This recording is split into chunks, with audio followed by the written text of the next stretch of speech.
Thank you, Chairman McNerney. Today, we're going to discuss legislation on a range of topics that affect our energy sectors, including energy supply chains, energy efficiency, weatherization, the Department of Energy's Loan Programs Office, and critical infrastructure. So first, the subcommittee will review two bills that improve energy efficiency and reduce energy costs for consumers. H.R. 7962, introduced by Representative Dingell, makes important changes to water heater efficiency standards and creates a new demand response program for residential water heaters. This legislation could have a significant impact on energy consumption, help consumers save on their energy bills, and help utilities reduce demand during peak times. It also contains common sense fixes that harmonize standards for residential and commercial water heaters. Then there's H.R. 7947, the Weatherization Enhancement and Readiness Act, introduced by Representatives Tonko, Rush, and Capter. It establishes an important new weatherization readiness program, makes other practical changes to the Department of Energy's Weatherization Assistance Program. President Biden's bipartisan infrastructure law built on the bipartisan work we did in the Energy Act of 2020, investing a historic $3.5 billion in the Weatherization Assistance Program and reducing energy costs for over 700,000 low-income households. Still, many households are not able to receive weatherization improvements due to underlying structural and electrical issues. So this new Weatherization Readiness Program will ensure low-income families can make the upgrades necessary to enable them to qualify for weatherization measures, reduce their energy consumption, and save money on their bills.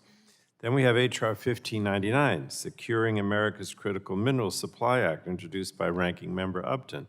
That requires DOE to conduct assessments and secure energy resources that have vulnerable supply chains. As we work to secure a resilient and clean energy sector, we have to make sure we're responsibly procuring critical minerals here in the U.S. And the BIF took important steps to support clean energy supply chains, and I'm eager to learn how this bill can advance our work towards a resilient, clean energy economy.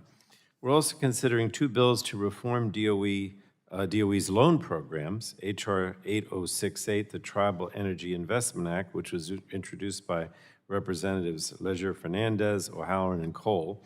And this bill seeks to improve the Tribal Energy Loan Guarantee Program, which permits DOE to provide loan guarantees to support energy development projects on tribal lands. But despite our best intentions in establishing that program in 2005, it has not financed a single project in the program's 17-year history, and that needs to change, obviously. So I look forward to hearing from the Native American Finance Officers Association about how the Tribal Energy Investment Act builds on the recent bipartisan effort included in the fiscal year 2022 appropriations package to unlock the promise of this essential program. Also look forward to discussing H.R. 5292, the Energy Accountability Act, sponsored by our late colleague, Representative Don Young. It would prohibit DOE from guaranteeing a loan for any entity that previously defaulted on an obligation guaranteed under Title 17 of the Energy Policy Act of 2005.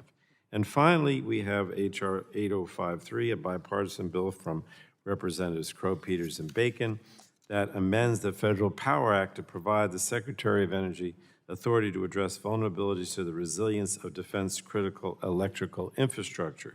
And this bill seeks to ensure that homes and businesses surrounding military installations do not bear the cost of electrical upgrades necessary for the security of those military bases. So I think these are all important bills that will help strengthen our domestic energy sector. And I yield back, Mr. Chairman.